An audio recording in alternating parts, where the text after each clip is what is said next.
ہجرت کا دوسرا سال تھا، 15 شعبان کا دن تھا۔ مدینہ کی ایک مسجد میں نبی کریم صلی اللہ علیہ وآلہ وسلم ظہر کی امامت فرما رہے تھے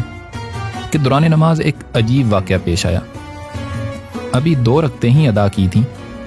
کہ اچانک نبی کریم صلی اللہ علیہ وآلہ وسلم نے اپنا رخ انور ایک جانب کو موڑا اور چلنا شروع کر دیا، حتیٰ کہ چلتے چلتے مسجد کی بالکل مخالف سمت چلے گئے۔ آخر یہ واقعہ کیا تھا اور کیوں پیش آیا، اور وہ لوگ جو آپ صلی اللہ علیہ وآلہ وسلم کے پیچھے نماز ادا کر رہے تھے ان کا رد عمل کیا تھا، آئیے جانتے ہیں۔ نبی کریم صلی اللہ علیہ وآلہ وسلم نے جب مکہ سے مدینہ شریف ہجرت فرمائی تو پہلے 17 ماہ مسلمانوں کے لیے بیت المقدس کی جانب رخ کر کے نمازیں ادا کرنے کا حکم تھا۔ وہ بیت المقدس جو یہودیوں کا قبلہ تھا، اور یہودی یہ کہتے تھے کہ مسلمان الگ دین کی بات کرتے ہیں، جبکہ ان کا اپنا قبلہ ہی نہیں، اپنی عبادات کے لیے تو ہمارے قبلے کا رخ کرتے ہیں۔ یہ تو کھلا تضاد ہوا۔ نبی کریم صلی اللہ علیہ وآلہ وسلم تک جب یہ بات پہنچی تو آپ مدینہ منورہ کے محلہ بنو سلمہ میں واقع ایک مسجد میں تشریف فرما تھے، جو کہ سواد بن غنم بن کعب رضی اللہ عنہ نے تعمیر کروائی تھی۔ آپ صلی اللہ علیہ وآلہ وسلم ظہر کی امامت فرما رہے تھے اور 2 رکعت ادا ہو چکی تھیں۔ اسی دوران آپ صلی اللہ علیہ وآلہ وسلم نے کچھ غیر مسلموں کو یہ کہتے ہوئے سن لیا، تو نبی کریم صلی اللہ علیہ وآلہ وسلم نے دوران نماز ہی چاہا کہ قبلہ تبدیل کر دیا جائے، تو دوران نماز ہی اللہ سبحانہ و تعالیٰ نے وہی نازل فرمائی، قد نرا تقلب وجہک فی السماء، اے حبیب ہم بار بار آپ کے رخ انور کو آسمان میں پھرتے ہوئے دیکھ رہے ہیں، فلنولینک قبلۃ ترضاها، ہم ضرور آپ صلی اللہ علیہ وآلہ وسلم کا رخ اس قبلہ کی جانب پھیر دیں گے جس پر آپ راضی ہیں، فولی وجہک شطر المسجد الحرام، لہذا آپ اپنا رخ انور مسجد حرام کی طرف پھیر لیجئے۔ اور مومنوں کو حکم ہوا، وحیث ما کنتم فولوا وجوہکم شطرا، اور اے ایمان والو تم جہاں کہیں بھی ہو اپنے چہروں کو اسی طرف پھیر دو۔ سیدی امام فخر الدین رضی اللہ تعالیٰ عنہ فرماتے ہیں کہ نبی کریم صلی اللہ علیہ وآلہ وسلم مدینہ کی مسجد میں جسمانی طور پر موجود تھے اور امامت فرما رہے تھے، جبکہ قلبی اور روحانی طور پر آسمان اور عرش پہ موجود تھے۔ تو آپ صلی اللہ علیہ وآلہ وسلم نے دوران نماز یہودیوں کو سنا جو یہ کہہ رہے تھے کہ مسلمانوں کا دین تو ناقص ہے، کہ ان کا اپنا تو کوئی قبلہ ہی نہیں، اسی لیے تو یہ ہمارے قبلے کی جانب رخ کر کے نماز پڑھتے ہیں۔ آپ صلی اللہ علیہ وآلہ وسلم نے آسمان میں اپنا رخ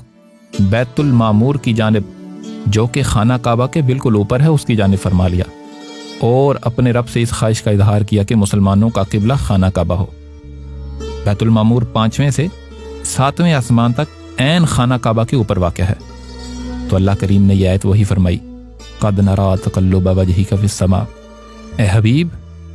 ہم آپ کے رخ انور کو آسمان میں پھرتے ہوئے دیکھ رہے ہیں۔ یعنی یہ نہ فرمایا کہ ہم نے آپ کا رخ آسمان کی طرف اٹھتے دیکھا، بلکہ فرمایا آسمان میں پھرتے ہوئے دیکھا۔ یعنی اے حبیب ہم نے آپ کو آسمان میں اپنا رخ بیت المعمور کی جانب کرتے ہوئے دیکھا، فلنولینک قبلۃ ترضاها، لہٰذا ہم ضرور آپ کا رخ اس قبلہ کی جانب پھیر دیں گے جس پر آپ راضی ہیں۔ لہٰذا حکم ہوا زمین پر بھی اپنا رخ خانہ کعبہ کی جانب کر لیں، جو انسانیت کا حقیقی قبلہ ہے، اور اسی کی مٹی سے سیدنا آدم کو تخلیق کیا گیا، اور پھر سیدنا آدم کو قبلہ بنا کر سجدہ کا حکم دیا گیا، اور یہ وہی قبلہ ہے جسے ابو الدین ابو الاسلام سیدنا ابراہیم خلیل اللہ نے مسلمانوں کے لیے تعمیر فرمایا۔ تو اللہ نے حکم نازل فرمایا، اے حبیب فولی وجہک شطر المسجد الحرام، آپ اپنا رخ مسجد حرام کی جانب پھیر لیں۔ اور چونکہ مومنین کا قبلہ تو نبی کریم صلی اللہ علیہ وآلہ وسلم تھے، جس جانب اللہ کے حبیب کا رخ ہوتا صحابہ اسی جانب رخ کر لیتے، جبکہ منافقین اپنی ناقص عقل و فہم پر عمل کرتے تھے۔ لہذا مومنین کو حکم ہوا، وحیث ما کنتم فولوا وجوہکم شطرا، کہ اے ایمان والو تم جہاں کہیں بھی ہو اپنے چہروں کو اسی طرف پھیر لو جس جانب نبی کریم صلی اللہ علیہ وآلہ وسلم کا رخ انور ہے۔ جب یہ آیات نازل ہوئیں تو 2 رکعت ہو چکی تھیں اور 2 رکعت ابھی باقی تھیں۔ اللہ سبحانہ و تعالیٰ نے اپنے حبیب صلی اللہ علیہ وآلہ وسلم کی خواہش پوری کرنے میں اتنی دیر بھی نہ لگائی کہ نماز مکمل ہو جاتی، دوران نماز ہی قبلہ تبدیل کر دیا، نبی کریم صلی اللہ علیہ وآلہ وسلم نے دوران نماز ہی اپنا رخ بیت المقدس سے کعبہ شریف کی طرف پھیر لیا۔ بیت المقدس مدینہ سے شمال کی طرف ہے، جبکہ کعبہ شریف جنوب کی طرف ہے، یعنی دونوں ایک دوسرے کے بالکل مخالف سمت ہیں۔ جب آپ صلی اللہ علیہ وآلہ وسلم کا رخ انور بیت المقدس کی جانب تھا تو بیت اللہ شریف آپ کے پیچھے تھا، تو نبی کریم صلی اللہ علیہ وآلہ وسلم نے اپنا رخ انور پھیرا اور دوران نماز دیوار کے ساتھ ساتھ چلتے گئے، حتیٰ کہ نصف دائرہ کی شکل میں گھوم کر پہلی سمت کے بالکل الٹی طرف سامنے والی دیوار کے سامنے پہنچ گئے۔ آپ کی ابتدا میں نماز پڑھنے والوں کے لیے ایک امتحان تھا۔ جو لوگ تو حقیقی ایمان والے تھے وہ جانتے تھے کہ جس سمت آپ صلی اللہ علیہ وآلہ وسلم رخ پھیر لیں اصل قبلہ تو وہی ہے، لہٰذا جیسے جیسے نبی کریم صلی اللہ علیہ وآلہ وسلم چلتے جا رہے تھے وہ آپ صلی اللہ علیہ وآلہ وسلم کو دیکھتے جا رہے تھے اور اپنا رخ بھی آپ صلی اللہ علیہ وآلہ وسلم کی جانب پھیرتے جا رہے تھے، یہاں تک کہ نماز میں جو سب سے آخری صف تھی وہ سب سے پہلی صف بن گئی، اور جو سب سے پہلی صف تھی وہ سب سے آخری صف بن گئی۔ اور کچھ لوگ وہ تھے جن کے دلوں میں نفاق تھا، انہوں نے جب دیکھا کہ آپ صلی اللہ علیہ وآلہ وسلم نے چلنا شروع کر دیا تو آپ صلی اللہ علیہ وآلہ وسلم کی جانب اپنا رخ کرنے کے بجائے وہ پہلی سمت میں ہی کھڑے رہے۔ یوں منافقین کا پتہ چل گیا۔ اللہ سبحانہ و تعالیٰ نے تحویل قبلہ کی اس حکمت کو بیان کرتے ہوئے ارشاد فرمایا وَمَا جَعَلْنَا الْقِبْلَةَ الَّتِي كُنْتَ عَلَيْهَا إِلَّا لِنَعْلَمَ مَن يَتَّبِعُ الرَّسُولَ مِمَّن يَنقَلِبُ عَلَىٰ عَقِبَيْهِ، اور آپ پہلے جس قبلہ پر تھے ہم نے وہ صرف اس لیے مقرر کیا تھا کہ ہم واضح کر دیں کہ کون ہمارے رسول صلی اللہ علیہ وآلہ وسلم کی پیروی کرتا ہے اور کون اپنے الٹے پاؤں پھر جاتا ہے۔ یوں اس واقعے نے مؤمنین اور منافقین کے درمیان واضح فرق کر دیا، اور یہ نماز وہ منفرد نماز تھی جس کی ابتدا میں قبلہ بیت المقدس تھا، لیکن نبی کریم صلی اللہ علیہ وآلہ وسلم کی چاہت پر دوران نماز ہی بیت اللہ کو قبلہ بنا دیا گیا، اور نماز کا اختتام کعبۃ اللہ کی طرف رخ کر کے ہوا۔ یہ عظیم الشان واقعہ نصف شعبان یعنی شعبان المعظم کی 15 تاریخ کو پیش آیا، اور اس عظیم واقعہ کی وجہ سے اس رات کو ایک خاص اہمیت حاصل ہے۔ اس لیے نبی کریم صلی اللہ علیہ وآلہ وسلم نے فرمایا ہے کہ رجب اللہ کا مہینہ ہے، شعبان میرا مہینہ ہے، اور رمضان میری امت کا مہینہ ہے۔ اس رات کے کئی نام ہیں، اس کو لیلۃ المبارکہ، لیلۃ البرات اور لیلۃ الرحمت بھی کہتے ہیں، اور اسے شب برات بھی کہا جاتا ہے۔ شب کا معنی رات ہے اور برات کے معنی چھٹکارا کے ہیں۔ شعبان کی بابرکت رات کو شب برات اس لیے کہا جاتا ہے کہ اس رات اللہ سبحانہ و تعالی بے شمار گناہگاروں کی بخشش فرما کر انہیں جہنم کی آگ سے چھٹکارا عطا فرماتا ہے۔ صحابہ کرام، تابعین اور تبع تابعین کے دور سے آج تک اس رات کی فضیلت سے فائدہ اٹھانے کا اہتمام کیا جاتا رہا ہے۔ لوگ اس رات میں عبادات کا خصوصی اہتمام کرتے ہیں۔ اس رات کی کئی خصوصیات ہیں۔ سیدنا معاذ بن جبل رضی اللہ عنہ فرماتے ہیں کہ اللہ کے حبیب نے ارشاد فرمایا اللہ سبحانہ و تعالیٰ 15ویں شب میں تمام مخلوق کی جانب تجلی فرماتا ہے اور ساری مخلوق کی مغفرت فرما دیتا ہے سوائے مشرک اور بغض رکھنے والے کے، یعنی اس رات اللہ کی خصوصی رحمتوں کا نزول ہوتا ہے اور اس رات گناہوں کو معاف کیا جاتا ہے۔ اور نبی کریم صلی اللہ علیہ وآلہ وسلم نے فرمایا 15ویں شب میں اللہ سبحانہ و تعالیٰ کی جانب سے ندا دی جاتی ہے کہ ہے کوئی مغفرت مانگنے والا کہ میں اس کے گناہوں کو معاف کر دوں، ہے کوئی سوال کرنے والا کہ میں عطا کروں،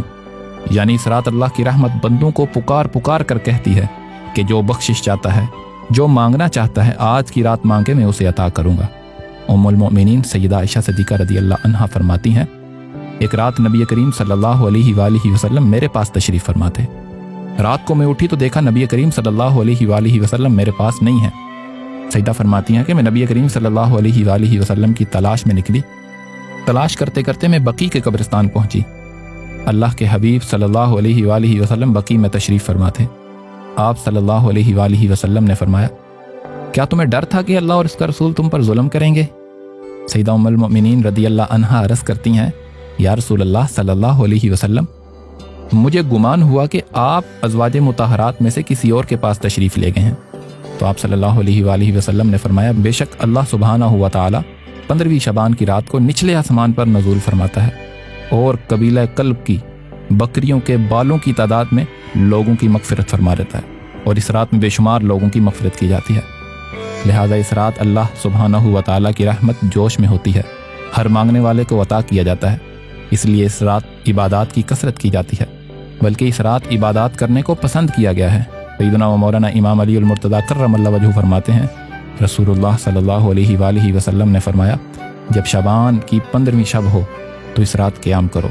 اور اس دن روزہ رکھو، اس لیے کہ اللہ سبحانہ و تعالیٰ غروب آفتاب کے وقت ہی آسمان دنیا پر نزول فرماتا ہے اور فرماتا ہے، کیا کوئی مغفرت طلب کرنے والا ہے کہ میں اس کی مغفرت کروں؟ کیا کوئی رزق تلاش کرنے والا ہے کہ میں اسے رزق عطا کروں؟ کیا کوئی مصیبت کا مارا ہے کہ میں اس کی مصیبت دور کروں؟ کیا کوئی ایسا ہے حتیٰ کہ صبح و صادق کا وقت ہو جاتا ہے۔ اسی وجہ سے اس رات خاص عبادات کا اہتمام کیا جاتا ہے۔ طریقہ برہانیہ کے مشائخ نے بھی اس رات عبادات کرنے کی نصیحت فرمائی ہے۔ سید امام فخر الدین رضی اللہ عنہ نے فرمایا ہے، اس دن کوئی نوافل خاص نہیں ہے، جس قدر ممکن ہو نوافل پڑھیں۔ ہاں، نماز مغرب کے بعد 6 نوافل سے 36 نوافل تک پڑھ لیے جائیں تو ان کی فضیلت بہت زیادہ ہے، اور وہ افراد جو کسی طریقت سے منسلک ہیں اور کسی شیخ کی بیعت ہیں، وہ اپنے مشائخ کی جانب سے دیے جانے والے اوراد اور اذکار کریں، کیونکہ جہاں کلمہ سب سے افضل فرض ہے جس کے بغیر باقی سب عبادات بے معنی ہیں، وہیں اس سب سے اعلیٰ فرض کا نفل بھی سب سے اعلیٰ ہے، اور لا الہ الا اللہ کا نفل ذکر اللہ ہے،